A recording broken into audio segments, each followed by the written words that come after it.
ઓમ શ્રી ગણેશાય નમઃ. જય શ્રી કૃષ્ણ મિત્રો. મંગળવારની હનુમાનજીની કથા મિત્રો એટલી સુંદર કથા છે. મને ખુદ આ કથા બહુ જ ગમી છે મિત્રો. બહુ સુંદર કથા છે. કથા સાંભળીને તમારા રોમ રોમમાં ભક્તિ વ્યાપી જશે. હનુમાનજીની શ્રદ્ધા વિશ્વાસ તમને ભગવાન પર ખૂબ વધી જશે. તો આ કથાને પૂરા ધ્યાનથી સાંભળજો. હનુમાનજીની કૃપા તમે જરૂર મેળવજો. જય હનુમાન. શ્રી ગુરુ ચરણ સરોજ રજ નિજમન મુકુર સુધાર રઘુબર વિમલ જશુ જોદાયક ફલચાર. આનો અર્થ એ છે કે શ્રી ગુરુ મહારાજના ચરણ કમળોની ધૂળની આપણા મનરૂપી દર્પણને પવિત્ર કરીને શ્રી રઘુવરના નિર્મળ યશનું વર્ણન કરું છું, જે ચારેય ફળ ધર્મ અર્થ કામ અને મોક્ષ દેનાર છે. જય હનુમાન. જય જય સિયારામ. પ્રિય ભક્તો, સર્વ સુખ, રક્ત વિકાર, રાજ સન્માન તથા પુત્રની પ્રાપ્તિ માટે મંગળવારનું વ્રત ઉત્તમ છે. મંગળવારના વ્રતથી મનુષ્યના સર્વ દોષ નષ્ટ પામે છે. માટે આજના દિવસે, મંગળવારના દિવસે લાલ વસ્ત્ર ધારણ કરી અને દિવસમાં હનુમાનજીનું પૂજન કરીએ, મંગળવારનું વ્રત તથા કથા સાંભળીએ તો આનાથી વ્યક્તિને બળ બુદ્ધિ વિદ્યાની પ્રાપ્તિ થાય છે તથા સંકટ મોચન હનુમાનજીની કૃપાથી ભક્તોના બધા જ સંકટ દૂર થાય છે. તો આજે આપણે સાંભળીશું મંગળવારના દિવસે સાંભળવામાં આવતી મંગળવારની બહુ જ દુર્લભ કથા, જે તમે ભક્તગણો બહુ શ્રદ્ધા તથા પ્રસન્ન ચિત્તમનથી પૂરી જરૂર સાંભળજો. આવો આપણે સાંભળીએ કથા. જય સિયારામ. જય શ્રી હનુમાન. એક નગરમાં એક બ્રાહ્મણ પરિવાર રહેતો હતો. એ પરિવારમાં માત્ર એ પૂજારી જે દુર્ગેશ હતા, તેનું નામ દુર્ગેશ હતું, તે રહેતા હતા.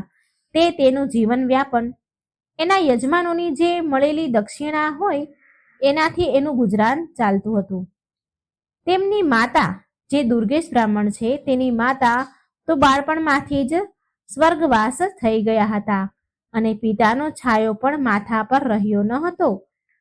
સવારે રોજ જમવાનું બનાવે અને જમે અને પછી કામ પર જાય. સાંજે ઘરે આવે પછી આરામ પણ કરતા નહીં અને ઘરે આવતા જ જમવાનું બનાવવા લાગે. ગામના આડોશી પાડોશીના લોકોએ દુર્ગેશ બ્રાહ્મણના લગ્ન કરાવ્યા એક ગરીબ સ્ત્રી સાથે, એક ગરીબ કન્યા સાથે. હવે દુર્ગેશ પૂજારી જે બ્રાહ્મણ હતા ખુશ રહે છે. હવે તેને સવાર સાંજ તાજું ગરમ જમવાનું મળે છે.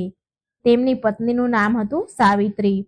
સાવિત્રી ગરીબ ઘરની જરૂર હતી, પણ એ ઘરના કાર્યમાં નિપુણ હતી અને સાથે સાથે સામાજિક કાર્યમાં પણ નિપુણ હતી અને તે હનુમાનજીની પરમ ભક્ત હતી. તેના વર્તન વ્યવહારથી બધા જ લોકો આડોશી પાડોશી ખુશ હતા. એ દરેક મંગળવારનું વ્રત કરતી હતી. આ તરફ બ્રાહ્મણનું જીવન બહુ જ સારી રીતે સુખમય ચાલી રહ્યું હતું.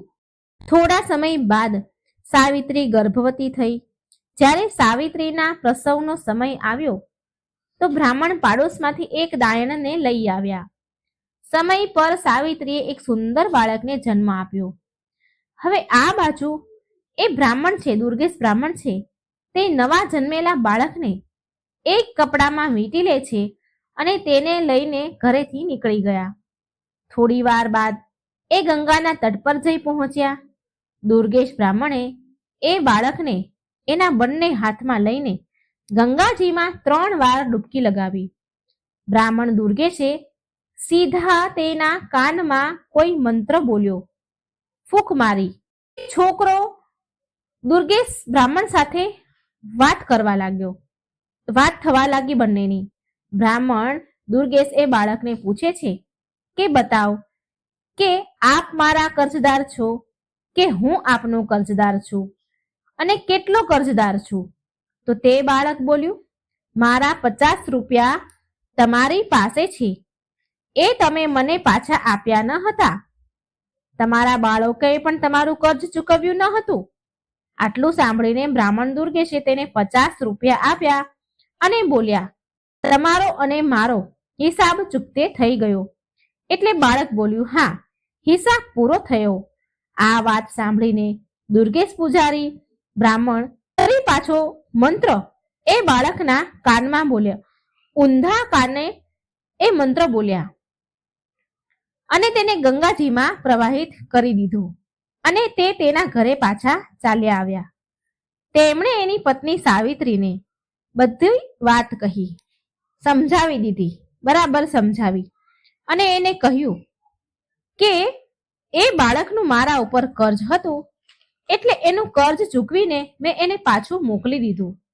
જો હું આવું ન કરત ને તો ખબર નહીં એ આપણને ક્યારે છોડીને ચાલ્યું જાત, તો એ સમયે આપણને બહુ દુઃખ થાત.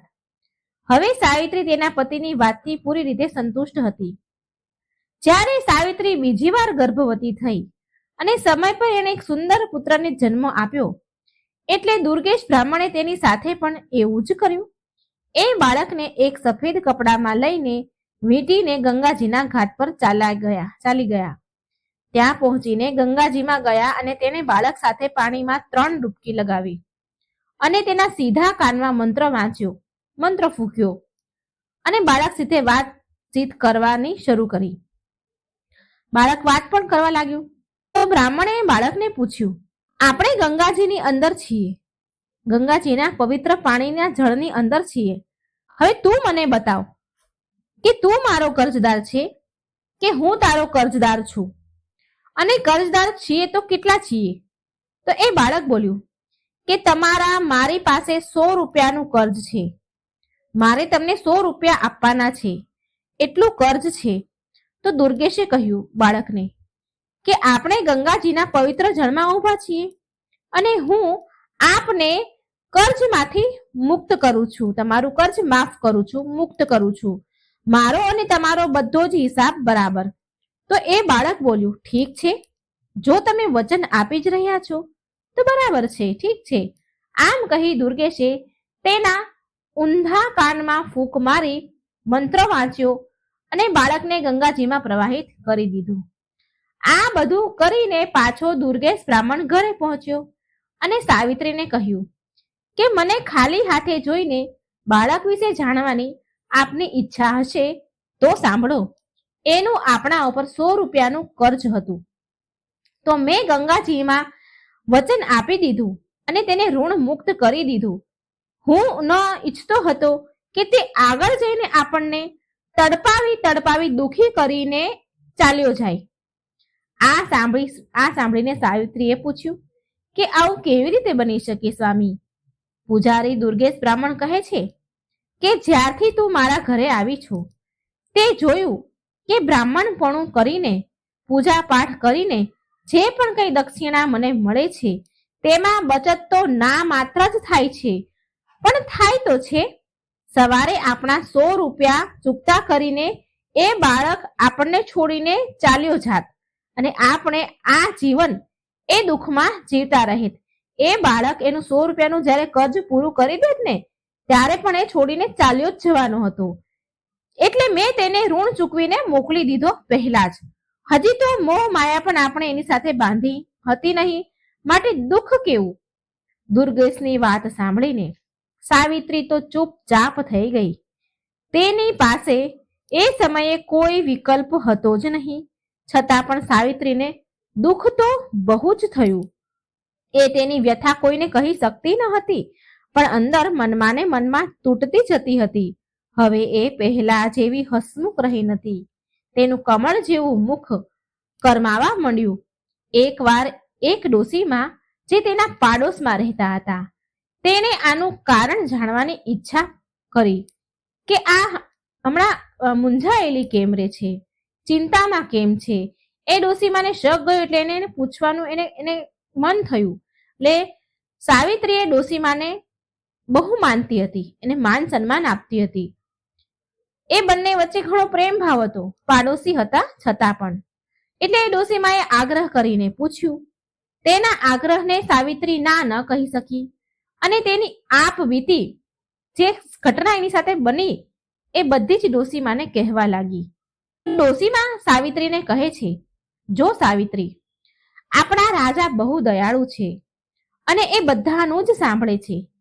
કાલે તું મારી સાથે આવજે અને રાજાને આપણે બધી વાત કહીશું. તું બધી જ વાત રાજાને કહી દેજે. સાવિત્રી બોલી, ઠીક છે માજી. બીજા દિવસે જેવો દુર્ગેશ બ્રાહ્મણ કામ પર જાય છે તો પાડોશન ડોસી આવી ગઈ સાવિત્રી પાસે અને બોલી, ચાલ સાવિત્રી. સાવિત્રી તો તૈયાર બેઠી જ હતી. એ રાજાની પાસે દરબારમાં ગઈ અને ત્યાં પહોંચ્યા પછી રાજાએ તેની બધી વાત ધ્યાનથી સાંભળી. વાત સાંભળીને રાજાએ ડોસીને કહ્યું કે હવે આ જવાબદારી ડોસીમાં તમારા ઉપર છે. માજી, આગળ જ્યારે આ સાવિત્રીને બાળક થવાનું હોય ત્યારે તમે મને સમાચાર આપજો. અને સાવિત્રીને પણ કહ્યું કે તું પણ ભૂલી ન જતી અને ડોસીમાને યાદ કરાવીને મારી પાસે મોકલી દેજે. આમ આશા ભર્યા બંને ઘરે આવી ગયા, ડોસીમા અને સાવિત્રી. સાવિત્રી અને પાડોશન ડોસીને રાજા પાસેથી આશ્વાસન મળ્યું અને પછી બંને નિશ્ચિત થઈ ગયા. ડોસી તો પૂરી રીતે અસ્વસ્થ હતી, પણ સાવિત્રીએ તેના મૃત્યુ પામેલ બંને સંતાનો વિશે વિચારીને જ બધું યાદ કરી રહી હતી. જન્મ આપેલ બાળકનું મુખ પણ તેણે સરખી રીતે જોયું ન હતું અને તેના પતિ દુર્ગેશે તો તેને કોઈ દુઃખ જ ન હતું. એ જે કંઈ કરી રહ્યા હતા એ એના ભવિષ્ય વિશે વિચારીને કરી રહ્યા હતા. દુર્ગેશ તેના અસીમ પ્રેમ અને સ્નેહથી સાવિત્રીને મહાન દુઃખથી એને બહાર કાઢી દીધી હતી, ઉગારી લીધી હતી. હવે બંનેમાં ફરી પરસ્પર પ્રેમની ધારા વહેવા લાગી અને સાવિત્રી ફરીથી હનુમાનજીની પૂજા અર્ચના કરવા લાગી. આનો પ્રતાપ એ થયો કે સાવિત્રીએ ત્રીજી વાર ગર્ભધારણ કર્યું. સાવિત્રીએ તેના પાડોશ ડોસીના માધ્યમથી રાજાને આ સમાચાર મોકલાવી દીધા. રાજાએ તેમને સમજાવી દીધું કે ચિંતા ન કરે, જ્યારે પ્રસવ થવાનો હોય ત્યારે મને સૂચના આપી દેજો, હું બધું જ મારી રીતે સંભાળી લઈશ. સાવિત્રી તો ઘણી ખુશ થઈ અને ખુશ થવાની સાથે સાથે સાવિત્રી દુઃખી પણ હતી, જૂની યાદો યાદ કરીને હેરાન પણ હતી. એ હરેક સમયે તેના ત્રીજા સંતાનની ચિંતામાં ડૂબી રહી રહેતી. સમયે સમયે પેલા પાડોશીના ડોશીમાં આવીને સાવિત્રીને સમજાવતા. આવી રીતે ધીરે ધીરે ગર્ભા અવસ્થા પૂરી થઈ અને પ્રસવનો સમય આવી ગયો. સાવિત્રીએ દુર્ગેશને કહ્યું કે તમે પાડોશીમાં રહેતા પેલા ડોશીમાને મારી પાસે છોડીને દાયણને બોલાવો. દુર્ગેશ પૂજારી પાડોશમાં રહેતા આ ડોશીમાને તેની પત્ની પાસે મૂકી ગયા અને દાયણને બોલાવા જાય છે. સાવિત્રી ડોશીમાએ કહ્યું કે તમે રાજાને ખબર આપી દો. સાવિત્રીએ ડોશીમાને કહે છે કે તમે જલ્દીથી જલ્દી રાજાને ખબર આપી દો, મારો પ્રસ્તુતિનો સમય આવી ગયો છે, માટે જ મેં તમને પહેલા બોલાવી લીધા છે. જ્યાં સુધી દાયણ આવે એ પહેલા ત્યાં સુધી તો રાજા પણ વેશ બદલીને દુર્ગેશના ઘરની પાસે પહોંચી ગયા અને આમ તેમ આટા મારવા લાગ્યા, જેમ કોઈને શક ન પડે તેમ. થોડા સમય બાદ બાળકના રડવાનો અવાજ આવ્યો ત્યારે પૂજારી દુર્ગેશ અંદર ગયા અને એક સાફ નવા કપડામાં તેને લઈને ઘરેથી નીકળી ગયા. જ્યારે રાજાએ દુર્ગેશને બહાર નીકળતા જોયો તો રાજા પણ તેનાથી થોડું અંતર રાખીને ચાલવા લાગ્યા. દુર્ગેશને ખબર ન પડે એમ તેનાથી થોડા દૂર ચાલતા હતા. થોડા સમય બાદ દુર્ગેશ ગંગાના તટ પર પહોંચ્યો બાળકને લઈને અને એ ગંગાજીમાં અંદર પાણીમાં ગયો, જળમાં ગયો અને કમર સુધી પાણીમાં જઈને ઊભો રહી ગયો. પછી દુર્ગેશે એ બાળક સાથે 3 ડૂબકી લગાવી અને તેના સીધા કાનમાં કોઈ મંત્ર ફૂંક્યો. હવે બાળક વાત કરવા માટે સક્ષમ હતું એટલે દુર્ગેશે એને પૂછ્યું કે બતાવો, આપનો મારા પર કર્જ છે કે મારો તમારા ઉપર કર્જ છે, અને કર્જ છે તો કેટલો છે? એટલે એ બાળક બોલ્યું કે મારું તમારા ઉપર કર્જ છે, મેં તમારી પાસેથી પૈસા લીધા હતા અને એ ચૂકવવાના બાકી છે. મારા સંતાનોએ પણ આ પૈસા તમને ચૂકવ્યા ન હતા, એટલે મારું તમારા ઉપર 50,000નું કર્જ છે. દુર્ગેશે તેના મનની તસલ્લી માટે બાળકને ફરીવાર પૂછ્યું, જોઈ લે, આપણે ગંગાજીમાં ઊભા છીએ, સાચું સાચું બોલજે, નહીં તો ગંગાજીમાં ઊભા છીએ તો પાપ લાગશે. આ સાંભળી બાળક બોલ્યું કે હું સત્ય કહું છું કે મારી ઉપર તમારા 50,000 રૂપિયાનું કર્જ છે, મારે તમને ચૂકવવાના છે.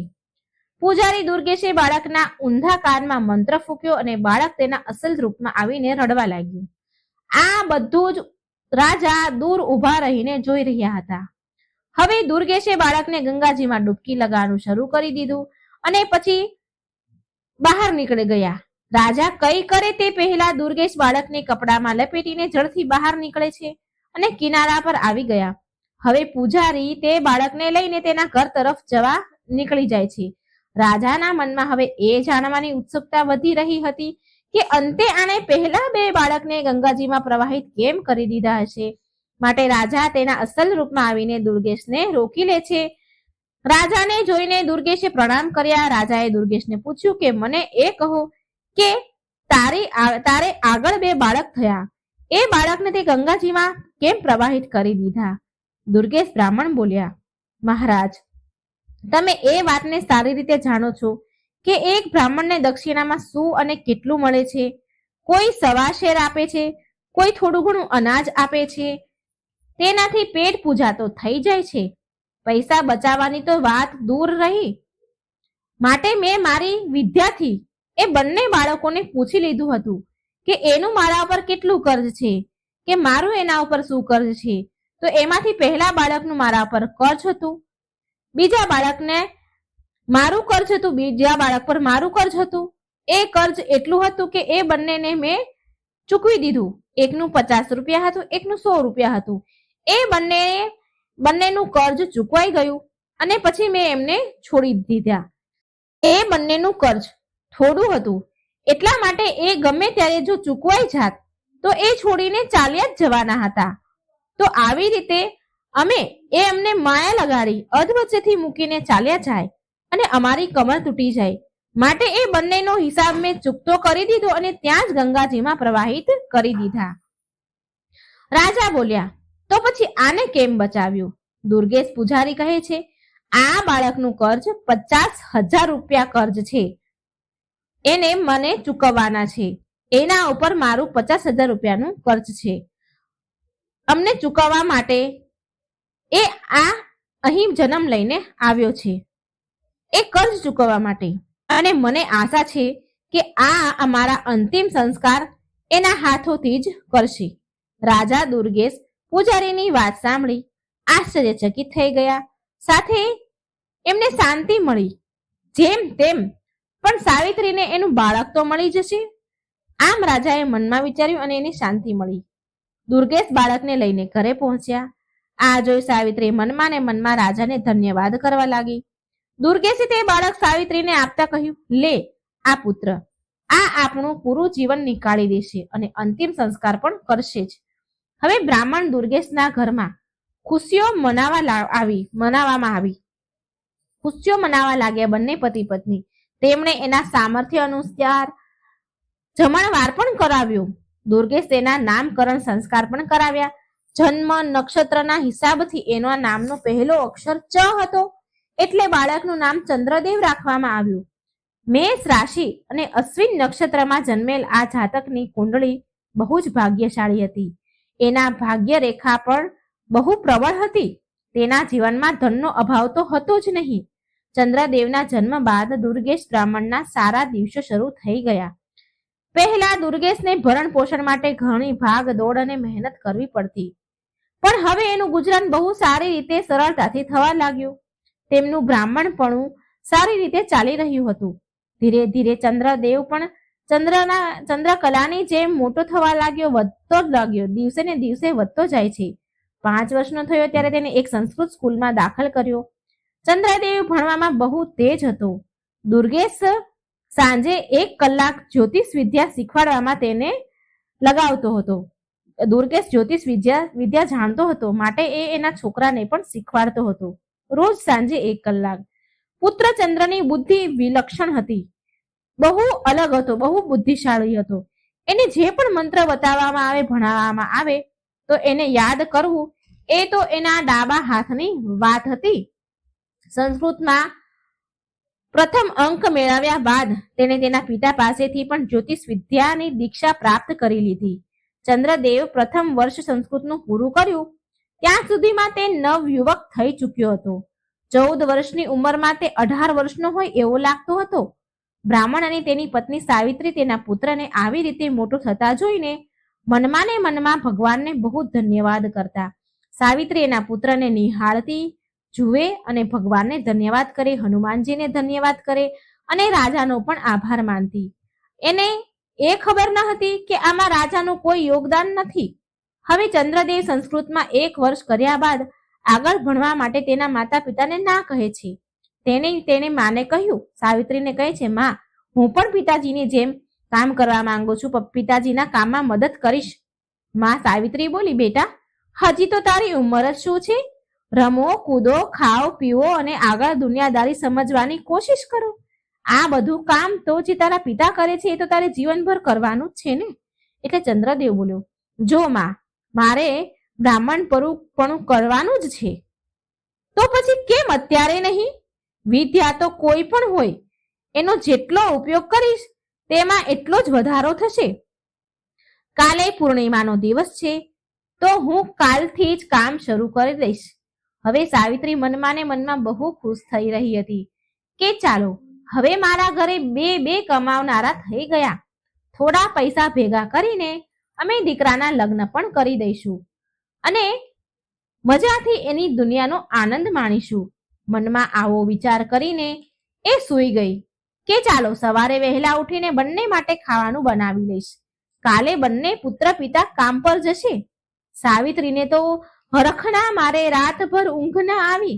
સવાર સુધી પડખા ફેરવ્યા કરી અને થાકીને સવારે જલ્દી જાગી અને રસોઈનું કામ પતાવીને સ્નાન ધ્યાન કરીને હનુમાનજીની પૂજા કર્યા બાદ જમવાનું બનાવી લીધું અને હવે શાંતિથી ચટાઈ પાથરીને આડી પડી. આખી રાત તે સૂઈ ન હતી, માટે તેને જલ્દી જેવી આડી પડી એવી જ એને ઊંઘ આવી ગઈ.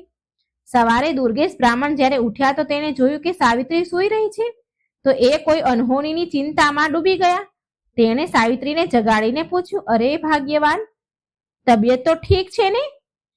તેના કપાળ પર એને હાથ અડાડીને જોયું તો સાવિત્રી બોલી, સ્વામી, મારી તબિયત તો બિલકુલ બરાબર છે.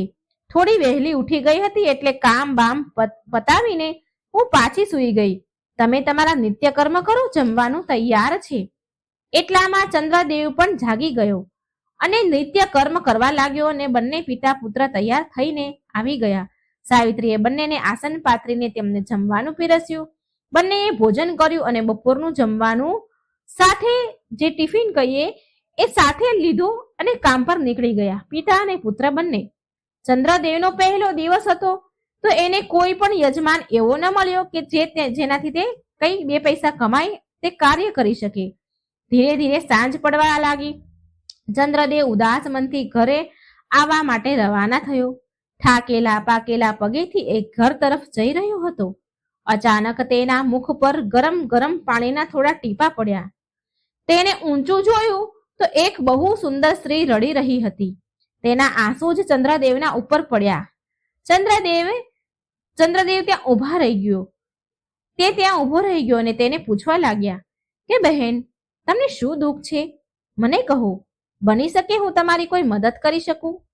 ઉપરથી એ સ્ત્રીએ જોયું કે એક નવ જુવાન છોકરો તિલક લગાવેલ છે, રામ નામનું પિતાંબર નાખીને નીચે ઊભો છે. એ બહુ મોટો પંડિત લાગી રહ્યો હતો. ચંદ્રદેવ એને જોઈને એવું લાગતું હતું માનો કે હમણાં જ કાશીથી આવ્યો હોય. અરે, એ સ્ત્રી બોલી, અરે, તારા જેવા કેટલાય આવ્યા અને ઠગીને ચાલ્યા ગયા છે. મારો તો વિશ્વાસ જ ઉઠી ગયો છે તારા જેવા ઢોંગીઓથી, પંડિતોથી.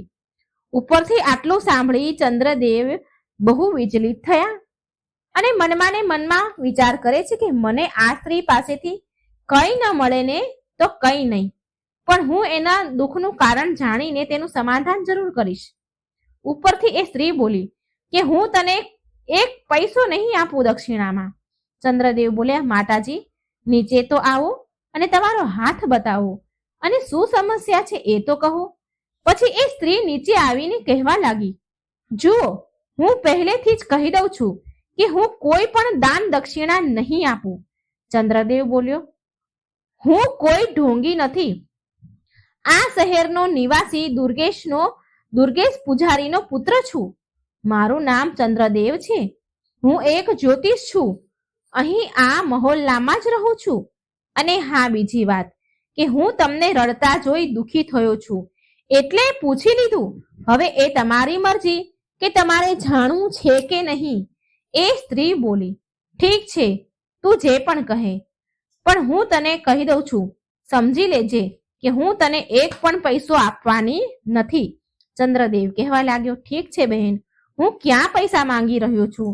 તે સ્ત્રી બોલી, ઠીક છે, જો તમારી વાત સાચી નીકળી તો હું તમારા ઘરે દક્ષિણા મોકલાવી આપીશ. ચંદ્રદેવ બોલ્યો, બતાવો શું સમસ્યા છે?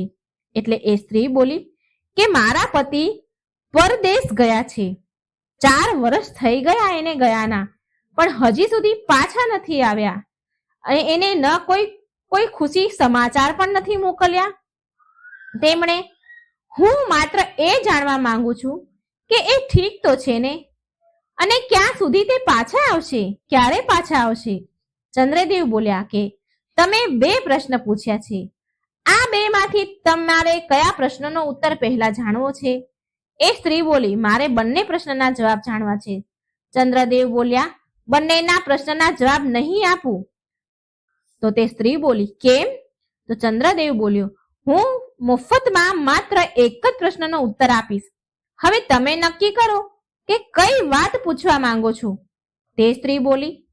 ચૂપ થઈ ગઈ થોડી વાર તો, અને વિચારવા લાગી કે કયો પ્રશ્ન પૂછું. જો એ અહીં આવશે, મને દેખાશે, તો જરૂર સ્વસ્થ જ હશે ને, અને સ્વસ્થ હશે ત્યારે તો એ આવશે.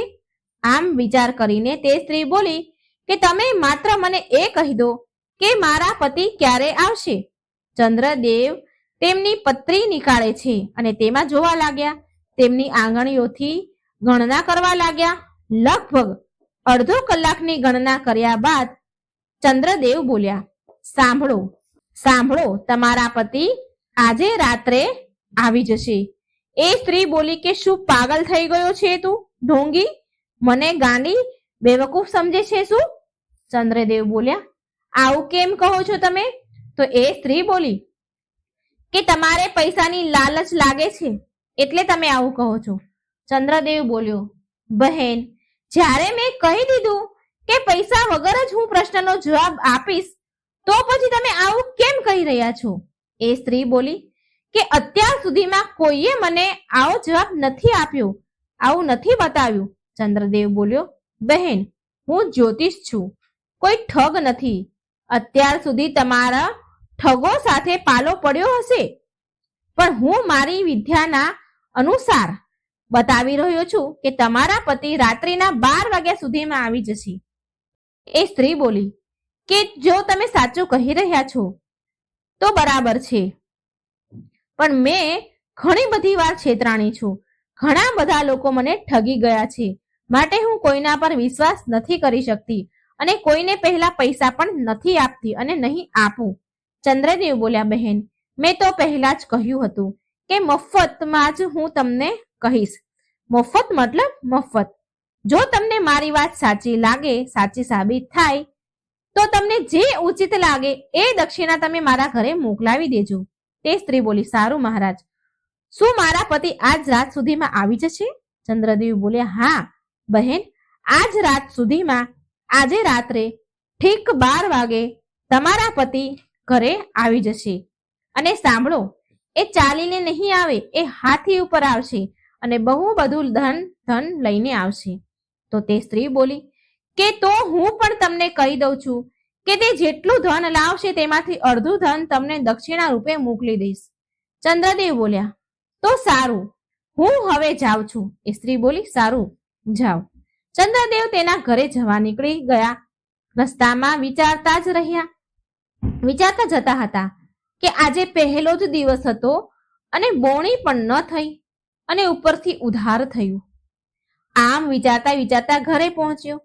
હવે સાવિત્રી, જે એના પુત્રની માં છે, સાવિત્રી તેના પુત્રને આવતા જોઈ મનમાં વિચારે છે કે મારો લાડકો આટલો મોડો આવ્યો છે તો કમાણી પણ સારી કરીને લાવ્યો હશે.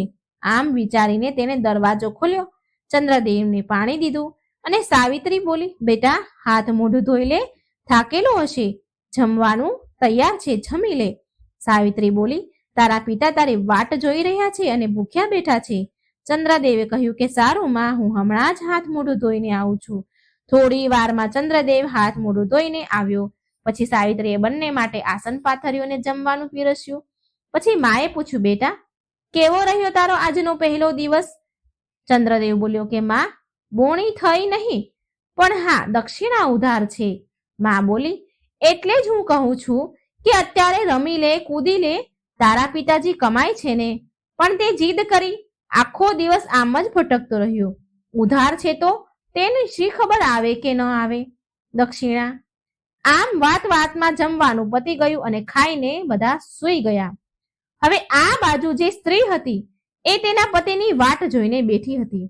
વાટ જોતા જોતા રાતના ઠીક 12 વાગ્યા અને સાચુમાં તેનો પતિ હાથી પર બેસીને તેના ઘરે આવ્યો. તેણે દરવાજો ખખડાવ્યો. તેની પત્નીએ દરવાજો ખોલ્યો અને એ આ વિચારીને બહુ પ્રસન્ન થઈ કે હકીકતમાં એ બ્રાહ્મણ બહુ મોટો જ્યોતિષ છે, એને ઇનામ આપવું જ જોઈએ. એટલે તેણે તેના પતિને કહ્યું કે જાઓ અને સૌથી પહેલા તમે એ પંડિત દુર્ગેશના ઘરે જાઓ અને તેનું ઇનામ આપો. મને એના લીધેથી જ ખબર પડી હતી કે તમે આવવાના છો આજે. પછી જ ઘરમાં પગ મૂકજો. હવે એ આદમી, એનો પતિ જે છે સ્ત્રીનો, એ બહુ સમજાવે છે કે ભાગ્યવાન, મને પહેલા ઘરમાં તો આવવા દે. પણ તે સ્ત્રી બોલી, નહીં, પહેલા તમે જઈ અને એ બ્રાહ્મણને દક્ષિણા આપીને આવો, ત્યાં સુધી ઘરમાં પગ ન મૂકતા. હવે એ આદમી કહે છે, ઠીક છે. આમ કહીને દુર્ગેશ પંડિતના ઘરે ગયો અને અડધી રાત્રે દરવાજો ખોલાવ્યો અને સાવિત્રીને એક થાળી સોનું, ચાંદી, ઝવેરાત આપીને કહ્યું કે બ્રાહ્મણી, આ તમારા દીકરાની દક્ષિણા છે. તમારા દીકરાએ ભવિષ્યવાણી કરી હતી કે હું આવવાનો છું. મારા આવવાની ભવિષ્યવાણી તમારા દીકરાએ કરી હતી. એનાથી પ્રસન્ન થઈને મારી પત્ની આ દક્ષિણા મોકલાવી છે. એ આદમી દક્ષિણા આપીને તેના ઘેર ચાલ્યો ગયો. સાવિત્રી આટલું સોનું ચાંદી જોઈને બહુ ખુશ થઈ અને જે પરાત હતી તે ઘરમાં અંદર મૂકીને મનમાં ને મનમાં વિચાર કરવા લાગી કે મારા પતિએ તો આમ જ અત્યાર સુધી ભવિષ્યવાણી કરી. અત્યાર સુધીમાં કંઈ પણ એટલું કમાયા નહીં, પણ મારા દીકરાએ તો ઘર ભરી દીધું. હવે આમ કહીને તે સૂઈ ગઈ. જ્યારે સવાર થઈ તો દુર્ગેશ તેના નિત્ય નિયમ પર ઉઠીને જોવા લાગ્યા તો સાવિત્રી હજી સુધી સૂઈ રહી હતી. તે દુર્ગેશે કહ્યું, બ્રાહ્મણે કહ્યું એની પત્નીને, ભાગ્યવાન, આજે શું થયું? તું હજી સુધી કેમ સૂઈ રહી છો? આટલું સાંભળીને સાવિત્રીને તેવર ચડી ગયો અને બોલી કે તમે બહુ વધારે શું કંઈ કમાઈને લાવો છો તે મને કહો છો? મારા દીકરાને જુઓ, મારો દીકરો કાલે પહેલી વાર એટલું કમાઈને લાવ્યો છે કે પૂરું ઘર ભરાઈ ગયું. દુર્ગેશ આ સાંભળીને ચોંકી ગયો અને બોલ્યો કે સાવિત્રી, તું શું બોલી રહી છે? સાવિત્રી બોલી, હા, સાચું કહું છું. તમારા દીકરાએ કાલે જ દક્ષિણા ઉધાર રાખી હતી, જે તેને રાતમાં જ યજમાન પહોંચાડી ગયા છે. આ જુઓ, એક પરાત ભરીને મુદ્રાઓ, સોનું, ચાંદી છે.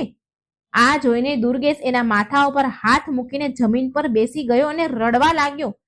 આમ કરતા જોઈ સાવિત્રી પૂછવા લાગી, અરે, આ શું કરો છો? દુર્ગેશ બ્રાહ્મણ બોલે છે, અરે સાવિત્રી, પહેલા તું અંદર જોઈને તો આવ કે તારો પુત્ર જીવિત છે કે નહીં. સાવિત્રી તો આંખો મોટી કરી ગભરાઈ અને ભાગીને ઘરની અંદર જોવા ગઈ તો એનો પુત્ર મરેલો પડ્યો છે અને તે જોર જોરથી રડવા લાગી. આ જોઈ દુર્ગેશ બોલ્યો કે મેં કહ્યું હતું ને કે આ પણ પૂર્વજન્મના તેના બધા કર્મ ચૂકવીને આપણાથી મુક્તિ મેળવી લે છે. આગળના 2 પુત્રનું પણ એમ જ હતું. આણે પણ એવું જ કર્યું. મેં તને કહ્યું જ હતું ને કે પૂર્વજન્મના તેના બધા કર્મ ચૂકવીને આપણાથી મુક્તિ મેળવી લીધી આણે, માટે આપણે તેને કમાવા દેવા માંગતા ન હતા. હવે તું હનુમાનજીની પૂજા કર. હવે એ જ આપણને પુત્ર પાછો આપી શકશે. આપણો પુત્ર એનું કર્જ ચૂકવીને ચાલ્યો ગયો. આ સાંભળી સાવિત્રી અન્ન પાણી વગર 1 અઠવાડિયા સુધી ઉપવાસ કરતી રહી. 7 દિવસ પૂરા થયા તો એ મરણ અવસ્થા સુધી પહોંચી ગઈ અને પડી ગઈ. આ જોઈ હનુમાનજી પ્રસન્ન થયા અને વિચારે છે કે જો મેં આ બ્રાહ્મણીને દર્શન ન આપ્યા તો બધા જ ભક્તોનો વિશ્વાસ મારા પરથી ઉઠી જશે આમ વિચારીને હનુમાનજી મહારાજ તેની કુટિયામાં જ પ્રગટ થઈ ગયા અને બોલ્યા, હે બ્રાહ્મણી, તે મંગળવારનું વ્રત કરીને મને બહુ પ્રસન્ન કર્યો છે. તે લગાતાર દરેક મંગળવારના વ્રત નિયમથી કર્યા છે. માંગ, તારે શું જોઈએ છે? સાવિત્રી બોલી, મારે સોનું, ચાંદી, અન્ન, ધન કંઈ નથી જોતું પ્રભુ. મારે બસ મારો પુત્ર જોઈએ છે. હનુમાનજી બોલ્યા કે તેના જે ભાગ્યમાં લખ્યું હતું એ થયું છે. તો સાવિત્રી બોલી, નહીં નહીં નહીં પ્રભુ, પહેલા જ મારા 2 પુત્ર હું ખોઈ ચૂકી છું. મારા પતિએ એનું મને પેટ ભરીને મન ભરીને મોં પણ નથી જોવા દીધું. હું ઈચ્છું છું કે તમે મારા આ પુત્રને મને પાછો આપો. પ્રિય ભક્તો, એ બ્રાહ્મણીની કઠિન તપસ્યાથી પ્રસન્ન થઈને હનુમાનજીએ તથાસ્તુ કહ્યું અને બોલ્યા, જરા અંદર જઈને તો જો સાવિત્રી, તારો પુત્ર તને બોલાવી રહ્યો છે. સાવિત્રીએ જેવો રૂમમાં પગ મૂક્યો, એનો પુત્ર હસતો રમતો એની માના ચરણોમાં પડી ગયો. અને આ રીતે સાવિત્રીના મંગળવારના વ્રતના પ્રતાપથી તેનો પુત્ર તેને પાછો મળ્યો. તો પ્રિય ભક્તો, મંગળવારનું વ્રત અષ્ટસિદ્ધિ 9 નિધિને દેનારું છે. માતા સીતાએ હનુમાનજીને આશીર્વાદ આપ્યા છે કે મંગળવારના દિવસે જો તારું વ્રત થશે, તમારી પૂજા સેવા થશે, તો તેને ધન, પુત્ર, આરોગ્ય બધા પ્રકારના સુખોથી પરિપૂર્ણ એનું જીવન રહેશે. આ દરેક પ્રકારના સંકટોથી તેને મુક્તિ મળશે. તો બોલો બજરંગબલીની જય. જય સિયારામ. જય જય સિયારામ. ઓમ નમઃ શિવાય. મિત્રો, જો મારી વાર્તાઓ તમને સારી લાગે તો લાઈક કરજો, શેર કરજો અને આ ચેનલને સબસ્ક્રાઈબ કરવાનું ભૂલશો નહીં. જય શ્રી કૃષ્ણ. રાધે રાધે. Thank you.